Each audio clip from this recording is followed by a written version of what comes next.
Budget কেমন হলো তার চেয়েও বড় প্রশ্ন বাজেটে কোন কোন পণ্যের দাম বাড়লো বা কমলো।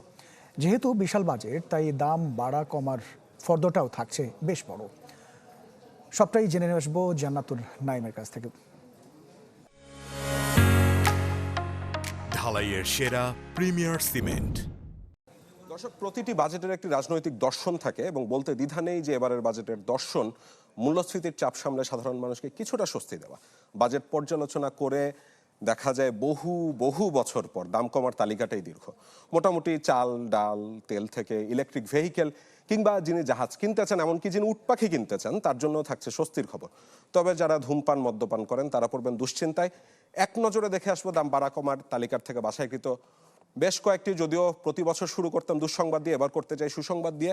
আমরা যদি পণ্যের তালিকা দেখি তাহলে দেখবো যে সরকার কিন্তু এবার প্রায় 60টি নিত্য প্রয়োজনীয় পণ্যে, সেখানে ধান চাল গম আলু গবাদি পশু হাঁস মুরগি মাছ পেঁয়াজ রসুন এমন সব পণ্য উৎসে কর 5.2 এবং 1% থেকে 0.5% করার প্রস্তাব করেছে। এবং এর বাইরে শিশু খাদ্য মশলা খেজুর এ ধরনের পণ্যেরও দাম কমবে। এর পরেরটি যদি আমরা দেখি যে সরকার কিন্তু এবার স্বাস্থ্য খাতে বেশ খানিকটা গুরুত্ব দিচ্ছে এবং সেটি যে স্বাস্থ্যের যে বাজেট, সেখানে যেমন রেকর্ড বাজেট বেড়েছে, ঠিক তেমনিভাবে কিডনি ডায়ালাইসিসের ক্ষেত্রে আমরা দেখছি সেই ডায়ালাইসিসের ফিল্টার আমদানিতে আমরা দেখলাম যে 5% অগ্রিম কর মৌকুফ করা হয়েছে, 15% মূসক প্রত্যাহার করা হয়েছে এবং এর ফলে কিন্তু প্রতি ডায়ালাইসিস 800 টাকা পর্যন্ত খরচ কমতে পারে। Blood tubing set for haemodialysis, সেখানে আমদানিতে 7.5% আগাম কর প্রত্যাহার করা হয়েছে। এর বাইরে হার্টের রিং বা স্টেন্ট এবং চোখের যে ইন্ট্রাওকুলার লেন্স রয়েছে সেখানেও সরবরাহে যোগানদার পর্যায়ে 10% পর্যন্ত ভ্যাট অব্যাহতির প্রস্তাব রাখা হয়েছে এবং হার্টের রিং বা স্টেন্টের ক্ষেত্রে এক্ষেত্রে 20,000 টাকা পর্যন্ত দাম কমতে পারে, চোখের লেন্সের ক্ষেত্রে তা 5,000 টাকা পর্যন্ত পড়তে পারে। বিভিন্ন রকম ইলেকট্রনিক যে যন্ত্রপাতি রয়েছে, যেমন মোবাইল ফোন উৎপাদনে 22টি কাঁচামালে অগ্রিম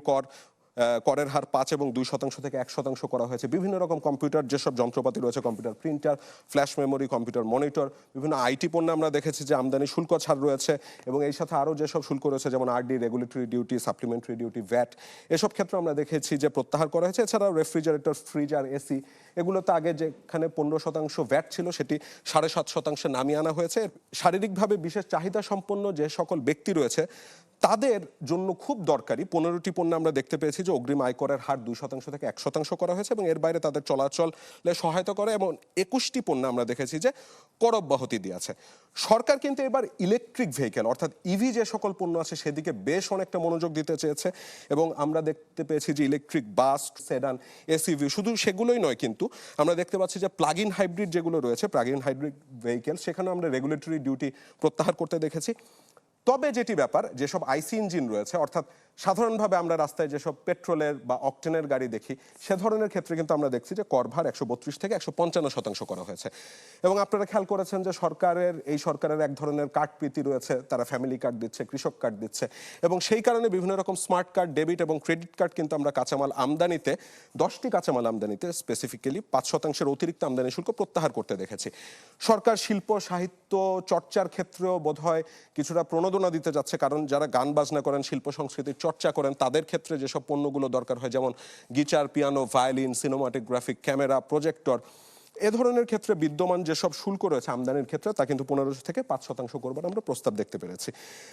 আপনারা এর পরের ছবিটি যদি দেখেন তাহলেই বুঝবেন, সরকার প্রধানের এই ছবিটি দেখলে যে সরকার নারীদেরকে কিভাবে মূল্যায়ন করতে চায় এবং নারীদেরকে রুষ্ট করতে চায় না দেখেই সম্ভবত আমরা খেয়াল করে দেখব যে বিভিন্ন রকম যে স্কিন কেয়ার পণ্যগুলো রয়েছে সে ধরনের পণ্যের কাঁচামাল আমদানিতে সম্পূরক শুল্ক 30 থেকে 10% করার প্রস্তাব করা হয়েছে। লিপস্টিক, ফেস ক্রিম, যারা বিভিন্ন রকম ময়শ্চারাইজিং লোশন ব্যবহার করেন, ফেস ওয়াশ, এই সকল পণ্যেরও আমদানিতে কিন্তু খরচ করবে।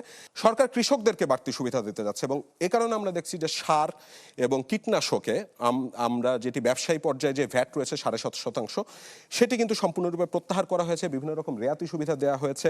ভোজন রসিকদের জন্য এই বাজেটে একটা বড় রকমের সুখবর রয়েছে। আমদানি করা হাঁস, টার্কি, ট্রাউট মাছ, আপনি যদি হাঙরের ফিনের স্যুপ খেতে পছন্দ করেন সেক্ষেত্রে আপনার সুখবর থাকছে।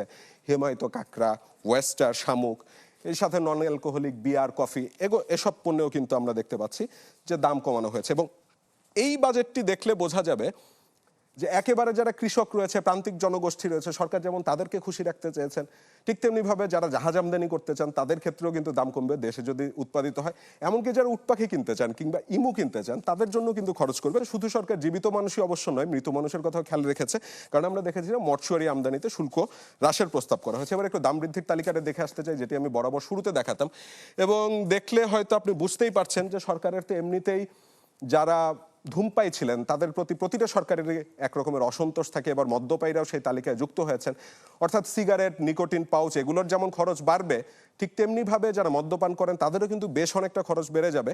তবে সেটি যারা দেশে উৎপাদিত মদ্যপান করে থাকেন, অর্থাৎ একেবারে কেরু অ্যান্ড কংয়ের যেই মদটি পাওয়া যায় সেটি যারা কিনবেন তাদেরকে খরচ বেরোবে, কারণ 1 লিটার এসব মদের ক্ষেত্রে আমরা দেখতে পেয়েছি যে 500 টাকা ভ্যাট বসানো হয়েছে। অর্থাৎ আমি খুব সহজ করে যদি বলি তাহলে হচ্ছে যে প্রতি বোতল, যেহেতু কেউ 750 ml বোতল বিক্রি হয়, তো সেখানে প্রতি বোতলে 375 টাকা করে আমরা দেখবো যে ভ্যাট বসবে। এবং সেই মদ্যপানের সাথে আনুষঙ্গিক যেসব রয়েছে, অর্থাৎ যারা মদ খেতে খেতে সিগারেট খান, সেই সিগারেটের খরচ তো বাড়ছে, আমি বলেছিলাম। ঠিক তেমনিভাবে লাইটার, আমদানিকৃত লাইটারের আমরা দেখতে পেয়েছি খরচ বেড়েছে। এবং যারা ওই মদ্যপান করতে করতে দেখা যাবে যে একটু কাজু বাদাম খেতে যাচ্ছেন, সেই কাজু বাদামের কিন্তু খরচ বাড়ানো হয়েছে। পরবর্তী পণ্যটি যদি আমরা খেয়াল করি তাহলে দেখবো যে সরকার কিন্তু সাইকেলের ক্ষেত্রে কিছু অংশে কর বাড়ানোর প্রস্তাব দিয়েছে। এর বাইরে আরো বেশ কিছু পণ্য রয়েছে, যেমন উচ্চ মূল্যের হিমায়িত মাছ, আমদানি করা ন্যাচারাল হানি, সুপারি, এ ধরনের কিছু পণ্য, কিছু আমরা দেখেছিলাম পেপারের ক্ষেত্রে দাম বাড়ানোর প্রস্তাব রয়েছে। তো দর্শক, এই ছিল আমার কাছে দাম বাড়া কমার তালিকার থেকে বাছাকৃত কয়েকটি।